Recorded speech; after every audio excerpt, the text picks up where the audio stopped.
Hema committee റിപ്പോർട്ടിലെ നീക്കം ചെയ്ത ഭാഗങ്ങൾ നാളെ പുറത്തുവിടും. ഇത് സംബന്ധിച്ച് വിവരാവകാശ കമ്മീഷൻ ഉത്തരവ് നാളെ ഉണ്ടാകും.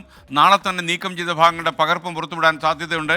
ഷെഫീദ് റാവുത്തർ വീണ്ടും ചേരുന്നു തിരുവനന്തപുരത്ത് നിന്ന്. ഷെഫീദ്, ഇത് യഥാർത്ഥത്തിൽ നാളെ ഇത് പുറത്തു വരുമ്പോൾ കോലാഹലങ്ങൾ പ്രതീക്ഷിക്കാമോ?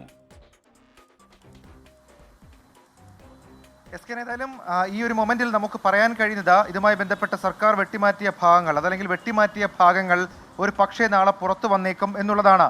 ഈ വിവരാവകാശ നിയമപ്രകാരം വെട്ടിമാറ്റിയ ഭാഗങ്ങൾ ഉൾപ്പെടെ നൽകണമെന്നാവശ്യപ്പെട്ട് മാധ്യമപ്രവർത്തകർ അപ്പീൽ നൽകിയിരുന്നു. അതായത് നേരത്തെ ഇതുമായി ബന്ധപ്പെട്ട അപേക്ഷ നൽകിയ മാധ്യമപ്രവർത്തകർ അപ്പീൽ നൽകിയിരുന്നു.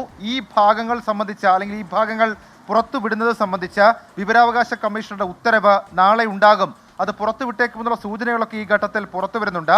വിവരാവകാശ കമ്മീഷൻ ഒഴിവാക്കാൻ നിർദ്ദേശിച്ചതിനപ്പുറം ചില പാരഗ്രാഫുകൾ സർക്കാർ സ്വന്തം നിലയിൽ ഒഴിവാക്കിയിരുന്നു. 49 മുതൽ 53 വരെയുള്ള പേജുകളായിരുന്നു സർക്കാർ സ്വന്തം നിലയിൽ വെട്ടിയത്.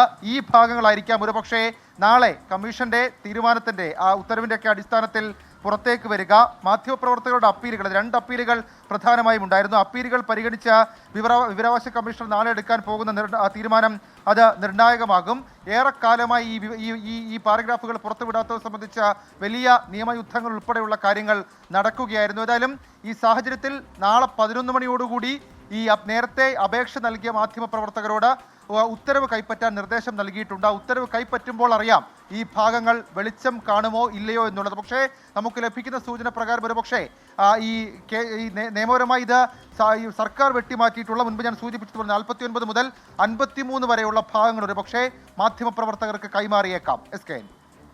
Okay, thank you Shefeed Rawther.